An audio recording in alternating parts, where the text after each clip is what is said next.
Good morning. Okay, so the first question that we're going to be discussing today is what are some behavioral indicators of sexual abuse? Some emotional and behavioral changes that can be concerning could be children withdrawing from interacting with their friends, from loved ones. If a child was really social and now they're not wanting to do anything, not wanting to partake in anything, that could be a sign. Some could be angry, um, more physically aggressive towards other students, or just other friends per se. And then another big one is anxiety and fear.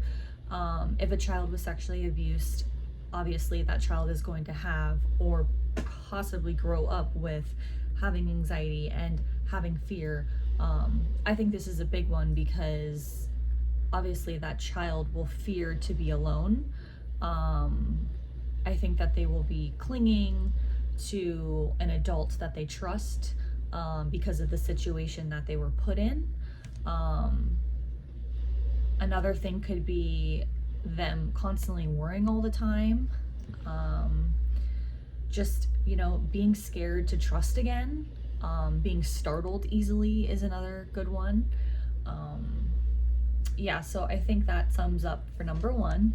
Number two is what impact does sexual abuse have on teens? Sexual abuse on teens, I think, could vary given the teen. I feel as if some teens can be able to talk about their abuse or experience the distress maybe a little soon after the abuse happened.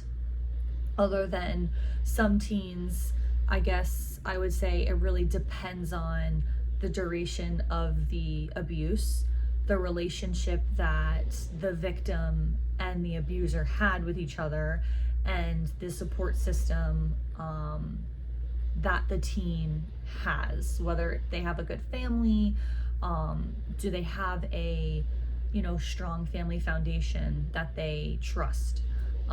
Some emotional effects of sexual abuse that I wanted to discuss today in teens. We could see a lot of depression, anxiety, fear, avoidance, when they're in school, picking fights, getting aggressive with other students, grades are slipping. Maybe they're just trying to do some things that they not really once did before. Maybe they start partying, or they're drinking, or they're doing drugs. Just something after the sexual abuse on teens. So I just think it could really vary depending on the teen.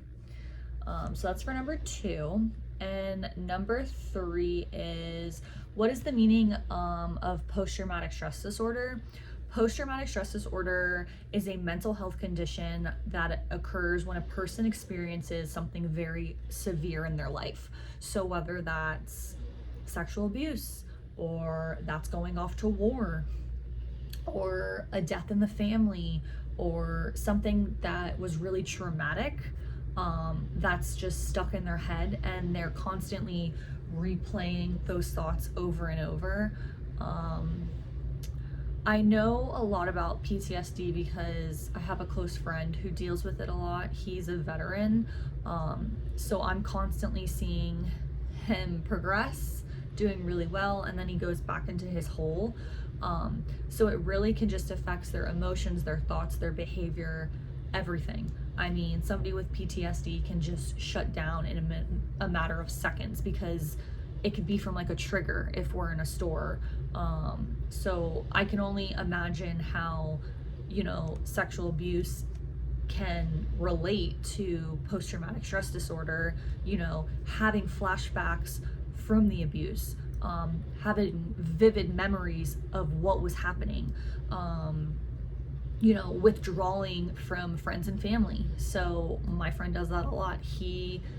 We're always constantly hanging out and stuff, and he'll withdraw from his loved ones. And I mean, I just think it's crazy because you should be with your loved ones who you trust most, and not really. When you have PTSD, it's just in their brain triggered that something bad's gonna happen, or it's just flight or fight. So changes in their thoughts and their moods, and for children, I think emotional outbursts and tantrums would be a big one as well. Only because they really, when you're so young, you don't really understand what's happening to you, if that makes sense. So with little kids who were sexually abused, they're trying to figure out what happened, and they don't know how to, talk about their feelings, like verbally communicate. So a way for them to communicate their feelings is through screaming, throwing tantrums, and just emotionally showing you like what has happened to the child. So, all right. So hope I answered them okay.